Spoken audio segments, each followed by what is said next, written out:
Vamos à entrevista coletiva do técnico Fábio Carelli, lá no Maracanã, após a derrota para o Flamengo por 2-0. Tudo isso desperta, vascaíno!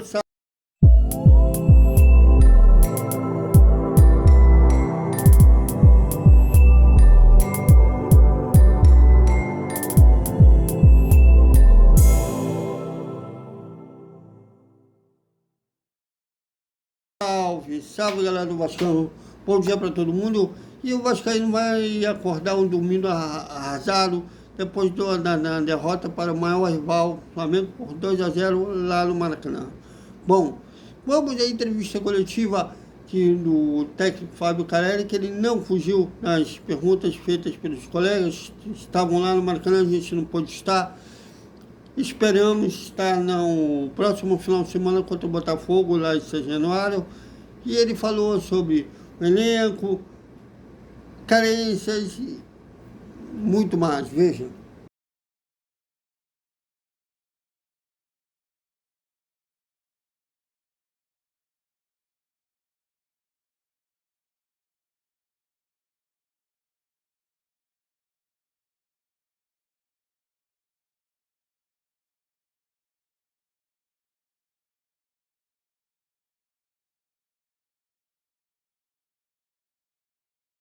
Joaquim, de canal Atenção Vascaínos. O primeiro tempo do Vasco foi muito abaixo, tanto em posse de bola, questão de mapa de calor. O Vasco jogou um primeiro tempo bem aquém do time do Flamengo. Para surpresa de todo mundo, você não mudou no intervalo, você voltou com o mesmo time. Muita gente esperava uma mudança que não aconteceu. Mas, de fato, no segundo tempo, o Vasco conseguiu um jogo com cara de clássico. O que aconteceu nesse intervalo para o Vasco ter mudado tanto essa postura? Um primeiro tempo que o Vasco praticamente jogou no lixo esses 45 minutos e no segundo tempo jogou com um jogo com cara de clássico como não jogou no primeiro. A tua pergunta já tem a resposta, né? Você já está perguntando e respondendo. Foi isso mesmo. Um primeiro tempo muito abaixo. Segundo tempo a gente inverteu o Tietê ali com o Zuccarello e pediu uma atitude, pediu mais confiança. Jogar com mais clareza as possibilidades que estavam aparecendo dentro de campo, e a resposta foi muito boa, né? Atitude, comportamento, qualidade, principalmente os primeiros 25 minutos aí, com possibilidade de empatar. Infelizmente não empatamos, e na parte final do jogo a gente tomou o segundo jogo. Mas foi isso, foi mais essa questão mesmo de comportamento, de confiança, e também essa questão tática aí da troca dos jogadores de lado aí surtiu um efeito positivo. Faltou confiança no primeiro tempo? Faltou a gente abrir mais linhas de passe e jogar um pouquinho mais para frente. Boa noite, Carille. Jonathan Santos, BTB Esportes.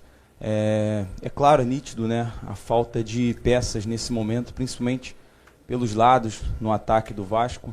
Hoje teve informação do Vasco fechado com o Benjamin Garré e surgiu a informação também do Nuno Moreira do Casa Pia. Queria saber se foi um pedido seu, se é um jogador que te agrada, como é que você vê essa necessidade no momento do Vasco reforçar ainda nesse período da janela. Obrigado. Sobre isso, enquanto o jogador não estiver aqui, eu não vou falar. Tá? A diretoria tem trabalhado bastante. Marcelo Santana está fora do país, aí fazendo a correria que tem que ser feito. E assim, sobre os jogadores, eu passo para a diretoria falar sobre isso daí, né? Para quando estiver aqui dentro a gente comenta sobre os atletas. Fábio, Wellington Campos, da Super Rádio Tupi. Eu queria te perguntar sobre o garoto do Zuccarello. Primeiro tempo de uma postura, segundo tempo ele se soltou bastante. Queria que você fizesse um comentário daquilo que você queria dele e o que ele te entregou. No primeiro tempo, falando especificamente dele, faltou ele abrir mais o campo aqui pela esquerda quando o Piton estava abaixo para jogar. O Piton não tinha essa linha de passe aqui na frente dele, né? Embolou um pouquinho o jogo por dentro, mas é um garoto que tem personalidade, um garoto que tem muita qualidade e que aos poucos vai entendendo o que é profissional, que é entendendo. Imagina a cabeça dele, um clássico como esse, a gente acompanha ele na Taça, e eu gostei do que eu vi na Taça pela TV, por isso está trabalhando com nós. E também tem outros jogadores ali que eu já falei sobre isso, que nos agrada bastante, que vem trabalhando muito bem. Não, o segundo tempo do time, né? Você vai para o intervalo assim, poderia ter feito muitas substituições. O time foi muito abaixo. Então, para que crucificar nesse momento e tentar organizar com os mesmos jogadores, né? E a resposta foi boa. Um segundo tempo com uma atitude muito diferente, que tem que ser Vasco, que tem que encarar um clássico e que tem que ser Vasco sempre. Foi isso que eu falei agora no final do jogo. Carille Danilo do Expresso 1923, insistindo um pouco nesse primeiro tempo, pareceu um time apático, e até olhando o histórico, e aí não de você aqui no Vasco, mas no histórico dos últimos anos, é um Vasco que tem dificuldade para jogar com o rival, e a torcida que vem a campo no estádio começa a ver esse primeiro tempo, eu imagino a insatisfação também sua no intervalo dos jogadores. Tem como falar um pouco mais o que foi essa conversa no intervalo, porque eu acho que a torcida vaiou o time quando saiu, mas tem todo esse histórico de dificuldade de jogar com o Flamengo, de ser empurrado nas suas linhas e não conseguir trocar passes, não conseguir chutar gol. Você pode falar um pouquinho pra gente mais? Só vou repetir o que eu já falei, né? A conversa do intervalo foi isso. Mudamos ali o Zuccarello com o Tietê de lado, pedimos para que jogasse mais para frente. A gente no primeiro tempo do meio de campo recuando a bola para o Léo e o Flamengo subindo a pressão, tentar esse passe para frente, colocar a bola no pé dos nossos meias, né? E a resposta foi muito boa, né? Isso, nada de dura, nada de gritar, e sim buscar soluções para que a gente voltasse melhor para o segundo tempo. Boa noite, Carille, tudo bem? João Guerra, do GE. Eu queria falar sobre o setor defensivo, principalmente a dupla de zaga, né? O Lucas Freitas e o João Vitor. Na minha avaliação, eles ficaram bastante expostos assim, por conta do meio-campo, que estava dando um espaço maior ali na frente da zaga. E eu queria perguntar para você como é que você avalia a postura dos dois nesse sentido, até porque eles foram bem avaliados pela torcida no fim do jogo. Assim, foram dois jogadores que salvaram em relação ao que a torcida espera, assim, a torcida pensa. Mas eu também queria te perguntar sobre a questão do Maurício Lemos, que fez a estreia agora no segundo tempo. O Lucas Freitas, eu não sei se ele sentiu alguma coisa, foi só cãibra. Então eu queria que você avaliasse como é que foi esse sistema defensivo no geral, a zaga e a estreia do Maurício Lemos nesse segundo tempo. Obrigado. Se comportaram muito bem, já gostei, já acompanhei bastante o Freitas no Juventude, e o primeiro jogo que ele fez lá em São Januário ele foi muito bem. Hoje fez um clássico muito bom contra um ataque difícil de marcar, um jogador que tem muita velocidade, que sabe usar bem o corpo, apesar de não ser um cara alto, um jogador alto, né? Então se comportaram muito bem. O Maurício chegou e já tinha um tempo que ele não jogava desde o ano passado, sentiu um desconforto na perna, onde atrasou um pouquinho a preparação dele, mas os últimos dias vem treinando bastante, vem treinando muito bem, e acredito que quando tiver essa oportunidade vai dar a resposta que todos esperam. Pediu, ele caiu na área e levantou o braço pedindo ali, acho que foi cãibra. Boa noite, Carille, aqui o Sérgio, podcast Cruz Maltino. Nós vimos hoje o time voltando que a torcida via ano passado, chutão para frente para o Verratti disputar, e deixamos de ver aqueles 2 primeiros jogos com o time com toque de bola. Eu até falei contigo em São Januário que o time estava com paciência para jogar. O que aconteceu nesses jogos do segundo jogo para cá, que não consegue mais fazer isso? E vimos até uma discussão entre o Jardim e o Verratti no final do primeiro tempo, né? Começando por essa discussão, eu não vi, tá? Não sei se é porque eu saí primeiro ali, eu não vi. Primeiro tempo foi de chutão, né? Segundo tempo a gente rodou a bola, procurou trabalhar pelos lados, só pensando rápido aqui quantos cruzamentos o Puma chegou e fez no jogo. Zuccarello também chegou, Piton pela esquerda, mas o primeiro tempo foi abaixo como todo mundo, não achando alternativas e fazendo essa bola longa no Verratti, que não é o melhor para nós, porque a gente não tem jogadores para atacar espaço se o Verratti daqui um pouquinho ganhar a bola. A gente não tem característica para isso, por isso que a gente tem que ficar com a bola no nosso pé, abrir melhor linha de passe para que a gente entre no campo do adversário com a bola no nosso pé, né? Estamos tendo dificuldades, né, mas eu acredito que é o melhor que a gente tem que fazer e persistir e trabalhar com essa ideia de jogo. Boa noite, Carille. Roberta Barroso, da ESPN.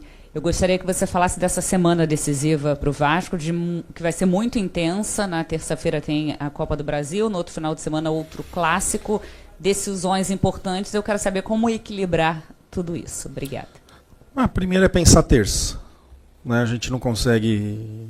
Já são tantas coisas que a gente tem que trabalhar para terça, sem ter muito tempo para treinar, e depois a gente pensa no clássico, um clássico mais do que decisivo, onde a gente tem que fazer a nossa parte. Provavelmente pode acontecer de amanhã a gente sair fora do G4, né? Então é um jogo que a gente tem que fazer a nossa parte depois no final de semana e ver o que a rodada nos apresenta se realmente a gente estiver fora. Então agora a cabeça terça-feira, o jogo decisivo, que a gente sabe da importância que está o campeonato, a Copa do Brasil, né? Todos valorizando demais e a gente também valorizando e vamos se preparar bem para fazer um grande jogo. Carille, vai ser uma preparação especial, uma mobilização especial, porque uma semana é a mais decisiva aí desse início de ano, né? Tem a Copa do Brasil, que é muito valorizada pelo que o Vasco fez também no ano passado, e essa tentativa de classificação para o Carioca, né? Você pensa em alguma mobilização diferente, porque não vai ter tempo assim de treinar, e sobre o Coutinho, né? Que atuou todo o tempo, ele vem de um desgaste, né, de um edema na coxa. Tem alguma preocupação em relação a ele para esses 2 jogos?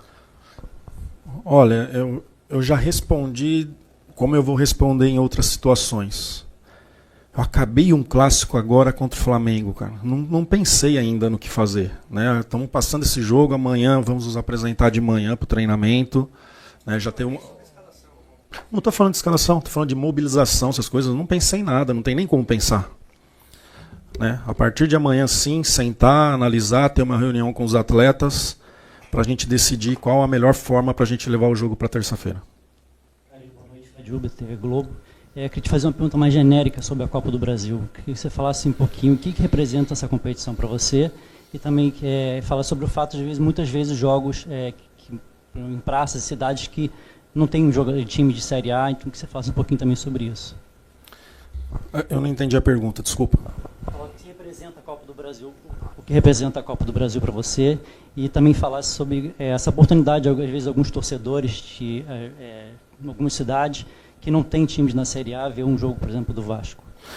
Esse jogo vai ser em Cariacica, onde muitos times estão indo jogar lá, né? Daqui do Rio. Campeonato muito importante.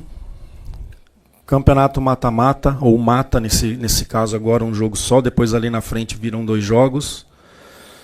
Né? Para todos, sempre buscar título é importante, a parte financeira para o clube muito importante, porque é um campeonato que é muito valorizado. Então a gente levar a sério todas as competições e agora viramos a chavinha do Campeonato Carioca e só pensamos na Copa do Brasil. Pode falar do Paulo Henrique? Só falar do Paulo Henrique rapidinho?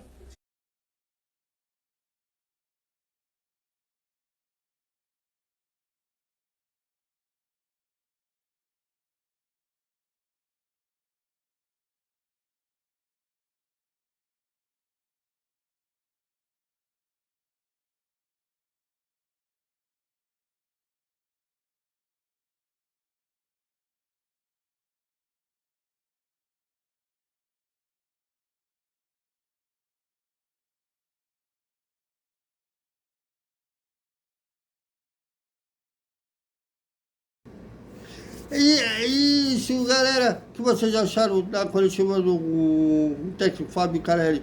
Opinem, comentem. Aqui é Garante Moral, aqui todos temos. Não esqueçam de curtir, compartilhar, espalhar para geral. Que aqui é a voz da galera vascaína, da família vascaína e da Fórmula 1. Todos têm vez. Bom, até o nosso boa noite, o resumo do domingo do Vasco S7, que vai ter algum resumo para fazer. Até mais.